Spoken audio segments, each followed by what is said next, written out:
I hope आप लोगों ने बिगिनर और इंटरमीडिएट लेवल के कैलकुलस के वीडियोस को देखा है और अब ये काफ़ी क्लैरिटी आ चुकी है कि स्लोप जो एक फंक्शनल डेफिनेशन से डिराइव होती है वो एक इम्पॉर्टेंट एस्पेक्ट है जो फिज़िक्स ने काफ़ी यूज़ किया है।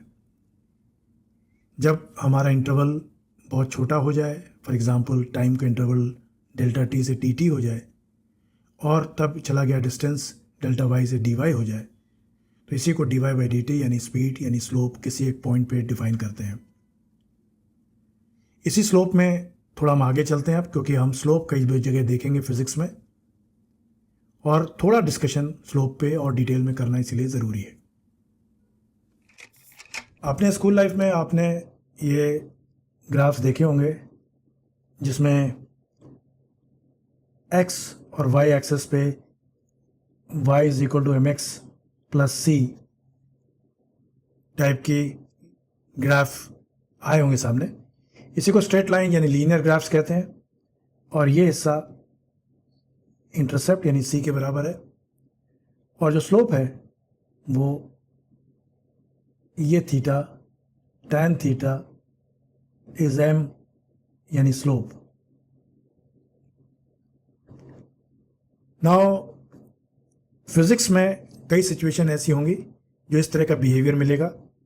फॉर एग्जांपल जो equation v is equal to u plus a t है जो आप पढ़ते आ रहे हैं, इसी को अगर रीअरेंज करते हैं v is equal to a t plus u तो a स्लोप हो जाएगा और u c के जैसा। ज़ाहिर टाइम नेगेटिव नहीं होगा तो आपको ग्राफ में t कभी नेगेटिव नहीं मिलना। तो v is equal to u plus a t graph जब मिलेगा तो हमेशा टाइम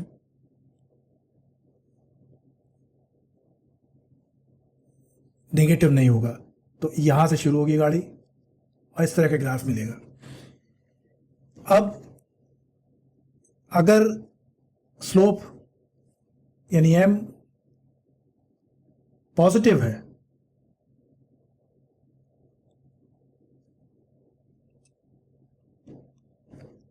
तो स्लोप पॉजिटिव रहेगा, m अगर नेगेटिव है तो स्लोप नेगेटिव होगा, ये नेगेटिव स्लोप है। यानी प्रैक्टिकल फिजिक्स की सिचुएशन में कहें तो वेलोसिटी घट रही है और इस पहले वाले केस में वेलोसिटी बढ़ रही है, दूसरे वाले केस में वेलोसिटी घट रही है। और अगर स्लोप कांस्टेंट है तो वेलोसिटी कांस्टेंट है, यानी m इज इक्वल टू 0। तो पहला case, second case, third case जो कि ये है, ये आपके सामने कई बार आएगा जब आप फिजिक्स में प्रॉब्लम्स को डील करेंगे। अगले कुछ डिफरेंट टाइप के फंक्शंस हैं जो आप देखेंगे। For example you will see quadratic functions. जो शेप राइट में दिख रही है वो एक क्वाड्रेटिक शेप है और इसी को हम y is equal to a x square, a कुछ भी हो सकता है, कांस्टेंट 1 2 3 कुछ भी हो सकता है, तो उस हिसाब से, या 0.1 भी हो सकता है। तो this is a quadratic expression. जहाँ स्क्वायर की पावर हो ए एक्स स्क्वायर, वो क्वाड्रेटिक फंक्शन है। मैं इसका जिक्र क्यों कर रहा हूँ?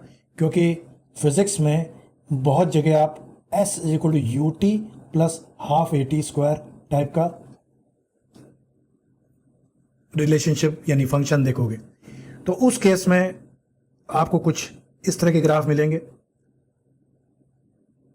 ये अगर टाइम है और ये s है तो वो कुछ इस तरह का ग्राफ मिलेगा।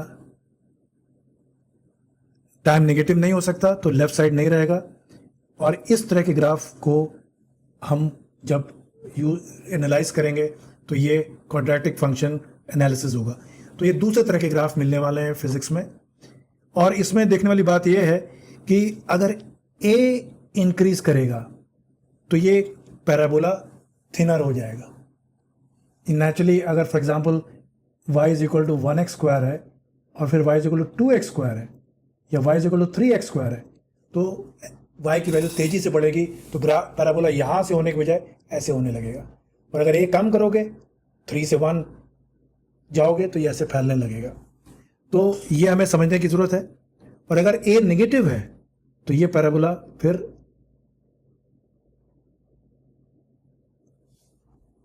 Opposite type negative y axis की ओर चला जाएगा। तो ये एक दूसरे तरह के फंक्शंस है जो क्वाड्रेटिक कहलाते हैं और हम लोग बार बार फिजिक्स में देखेंगे, तो इसीलिए मैंने इसको थोड़ा एक्सप्लेन किया अभी। अब तीसरे तरह के फंक्शंस की बात करें जो हम लोग बार बार फिजिक्स में देखेंगे, बहुत सी ऐसी सिचुएशन आएंगी जहाँ पे कोई चीज़ बहुत तेज़ी से ग्रो करेगी या बहुत तेज़ी से डिके करेगी। ऐसी तेज़ी वाली ग्रोथ या तेज़ी वाले डिके को हम एक तीसरे तरह के फंक्शन से शो करते हैं, जिसको एक्सपोनेंशियल फंक्शन या एक्सपोनेंट फंक्शन, या जहाँ पे हम किसी एक पर्टिकुलर बेस को लेके उस पर पावर एक्स कर दें।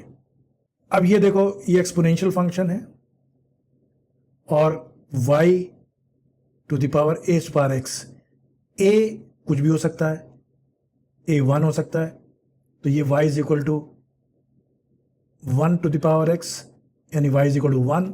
तो उस केस में ये लाइन सिर्फ y और x की लाइन सिर्फ ऐसी रहेगी,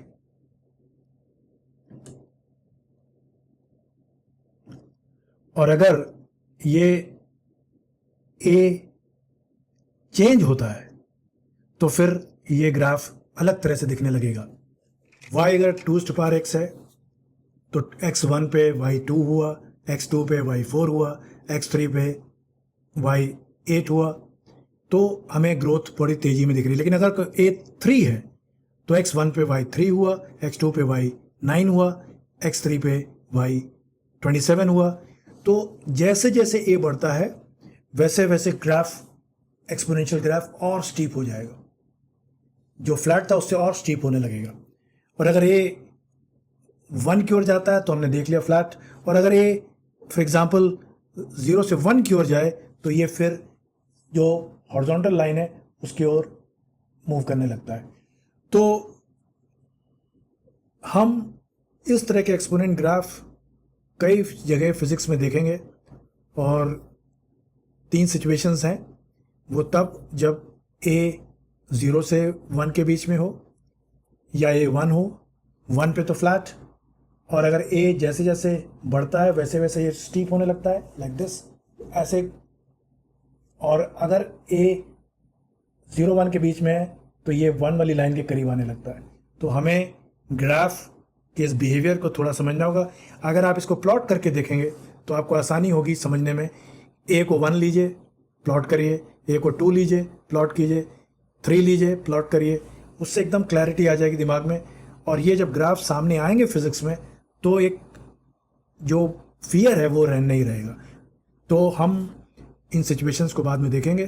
फ़िलहाल इतना ही हमारे एडवांस लेक्चर में, और अपने सजेशन दीजिए, कमेंट कीजिए, लाइक कीजिए, शेयर कीजिए, और डिस्क्रिप्शन बॉक्स में जितनी भी रेलेवेंट इन्फॉर्मेशन और है वो हम दे रहे हैं। Thank you so much.